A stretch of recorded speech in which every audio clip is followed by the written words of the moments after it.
ये जैम 2009 में पूछा गया था। ये क्वेश्चन नंबर 18 का बी पार्ट है और ये डिस्क्रिप्टिव टाइप क्वेश्चन है। उस टाइम जो पैटर्न था वो ऑप्शनल और डिस्क्रिप्टिव दोनों होते थे, लेकिन आज के पैटर्न के हिसाब से यानी कि जैम में जो 2020 में जो पूछा जाएगा वो आपका जो पैटर्न होगा वो MCQ, MSQ और नेट टाइप का होगा, यानी कि न्यूमेरिकल आंसर टाइप का। तो फिर ये जो डिस्क्रिप्टिव टाइप का है कि शो दैट, इस टाइप का तो होगा नहीं। फिर मैं इसका वीडियो क्यों अपलोड कर रहा हूँ? मैं इसका वीडियो इसलिए अपलोड कर रहा हूँ कि इस टाइप के क्वेश्चन को किस तरह से वो डिफॉर्म करके आपसे पूछ सकते हैं कि suppose this is S is given to us and I define like this. I को जो डिफाइन किया गया है वो इस तरह से है, तो आपसे वो पूछेगा कि option A this inequality is true, और यहाँ पर कुछ और दे देगा कि सपोज 99, 10, 100 कुछ दे देगा, और ऐसे 3-4 इनइक्वालिटी में वो इस क्वेश्चन को आपको दे देगा। तो ये MCQ और MSQ दोनों टाइप से ट्रू हो सकता है, क्योंकि अगर सपोज करो इन केस ये ट्रू है तो ये यहाँ पर 200 के लिए भी ट्रू होगा, तो वो दे देगा। तो एक ये दे देगा, एक ये हो जाएगी, तो MSQ टाइप में ये कन्वर्ट हो जाएगी। तो सबसे पहले यहाँ पर सोचने वाली बात ये है कि इस क्वेश्चन को प्रोसीड कैसे किया जाए, क्योंकि अगर मेरे से पूछा जाता है कि वैल्यू फाइंड आउट करो, ये आपका लिमिट है यहाँ से यहाँ तक, तो मेरे लिए आसान हो जाता, चाहे यहाँ पर फंक्शन कुछ भी होता। लेकिन अब मुझे फंक्शन तो बड़ा इजी सा है, रूट एक्स, यानी कि y square equal to X, और y take only positive values. y क्योंकि x निगेटिव वैल्यूज नहीं ले सकता है, स्क्वायर रूट में है तो ओनली पॉजिटिव वैल्यू को लेगा।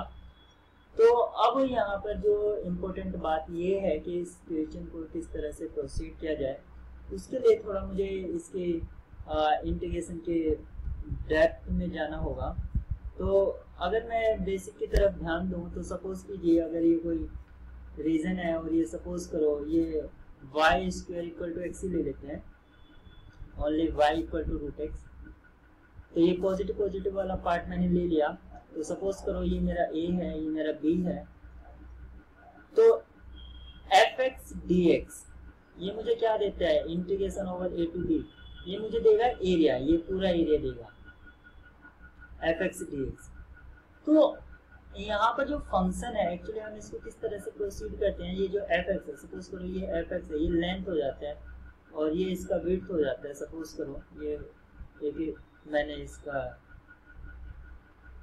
लिया पोर्शन, स्मॉल पोर्शन, तो इसका जो लेंथ है वो fx से डिनोट होता है और जो ये विड्थ है वो dx से डिनोट होता है। तो ये जो होता है एरिया ऑफ रेक्टेंगल में हम इसको कंसिडर करते हैं, और जितना स्मॉल रेक्टेंगल में हम कंसिडर करते हैं उतना जो हमारा एरर फ्री होता है, यानी कि हम कह सकते हैं कि हमारी एरर कम होती है। और जितना भी बड़ा हम इसमें काटते हैं या लार्ज विड्थ का अगर रेक्टेंगुलर कंसिडर करेंगे तो उसमें हमारे एरर ज़्यादा आने के चांस होते हैं, यानी कि एप्रोक्स से बहुत थोड़ा हट जाता है। तो यहाँ पर अगर मैं ये मान लूँ कि एक इंक्रीजिंग फंक्शन है, सपोज कीजिए जो गिवन क्वेश्चन है वहाँ पर रूट एक्स ना देकर अगर यहाँ पर वो fx दे देता, तब मैं इसको इवेल्युएट नहीं कर पाता, ना इसको मैं प्रूव कर पाता, क्योंकि मुझे ये नहीं पता चलता कि फंक्शन इंक्रीजिंग है या डिक्रीजिंग है। लेकिन यहाँ पर मुझे पता चल रहा है कि फंक्शन स्ट्रिक्टली इंक्रीजिंग है। तो यहाँ पर अगर मैं लेंथ यहाँ पर fx का ये ले लूँ, यानी कि fx at a point a और fx at a point b, तो यहाँ जो फंक्शन का लेंथ है वो सबसे कम होगा और ये dx, और ऐसे ही यहाँ पर फंक्शन का लेंथ सबसे हाई होगा और fx dx यहाँ का एरिया सबसे ज़्यादा यहाँ का कम, और इसके बीच में जो एंटायर रहेगा वो हमारा जो रहेगा a to b fx dx वो इसके बीच में लाएगा, यानी कि at a lower point, at a point lower, और यहाँ पर ये अपर जो इंटीग्रेशन होता है वो हमेशा लोअर और अपर के बीच में लाई करता है। तो इस प्रॉपर्टी को मैं यूज कर रहा हूँ। तो और एक प्रॉपर्टी डेफिनेट इंटीग्रल की मैं ये यूज कर रहा हूँ कि अगर a टू b है एफ एक्स डी एक्स, तो अगर फंक्शन कंटिन्यूस है तो इस रेंज ऑफ इंटीग्रेशन को मैं स्मॉल सब इंटरवल में डिवाइड कर लेता हूँ, यानी कि a से c F X D X और c से d F X D X up to यहाँ पर कुछ होगा और ये अप टू b तक जाएगा एफ एक्स डी एक्स।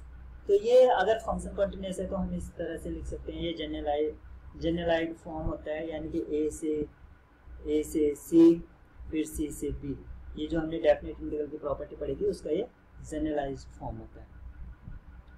तो अब मैं इसी को यूज कर रहा हूँ कि जो एट ए पॉइंट यानी कि लोअर पॉइंट पर जो होता है वो कम होता है। तो जो मेरा i था वो मुझे किस तरह से डिफाइन किया गया है,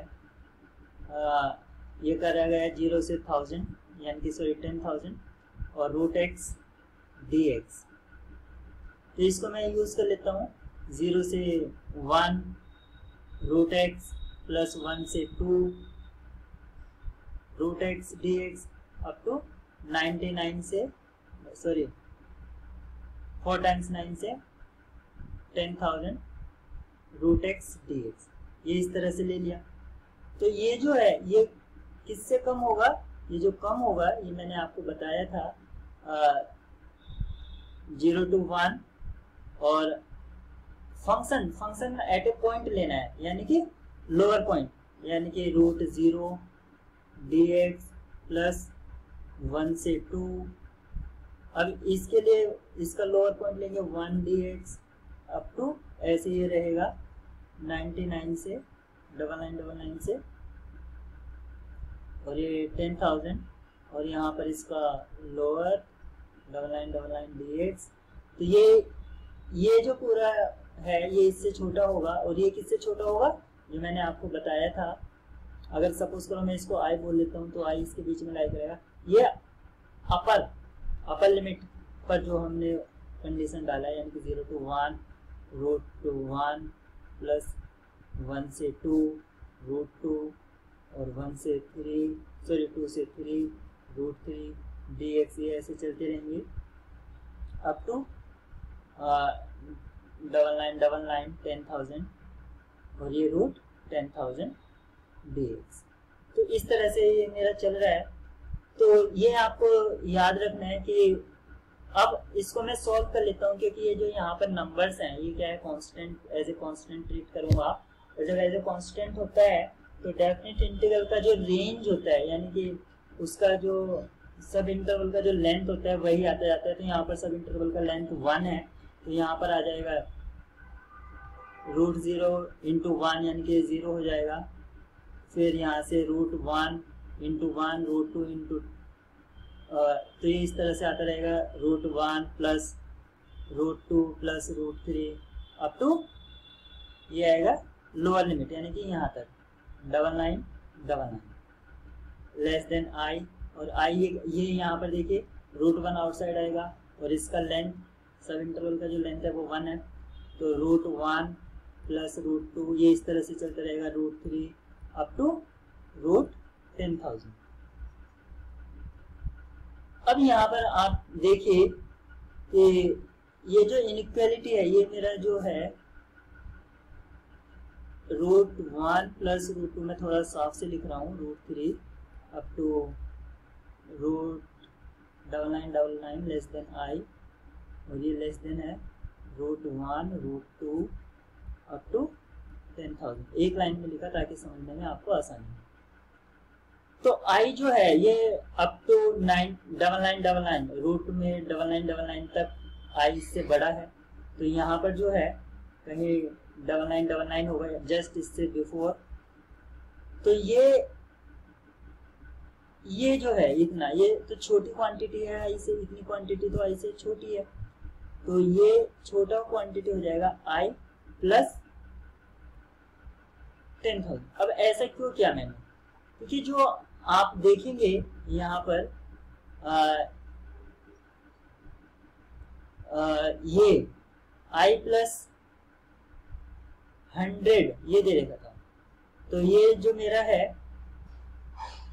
यहाँ से मुझे मिल जाता है, तो ये 100 हो जाएगा प्लस आई लेस देन, और ये मेरा आई है, ये लेस देन जो चल रहा है ये है √1 plus √2 plus plus up to √9999। तो अब मेरी इनइक्वालिटी जो थी वो इतनी तो ऑब्टेन हो गई है कि i प्लस 100। अब जो मेरी इनइक्वालिटी बची है वो क्या बची है कि i जो है वो s से लेस देन है। i जो है, ये जो i है, i less than s less then i plus 100, मुझे जो ये प्रूव करना था। और जो मेरा s था, s क्या है, √1 √2 अप टू, यहाँ पर आप देख सकते हैं ये था 10,000।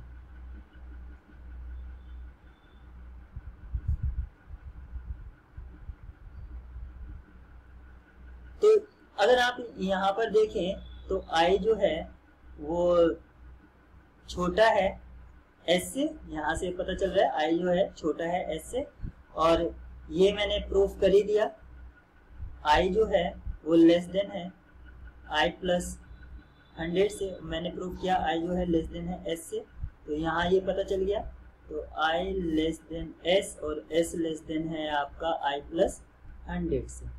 तो इस तरह से आपका जो इनइक्वालिटी है i less than s less than equal to i plus 100। तो ये था इसका सॉल्यूशन।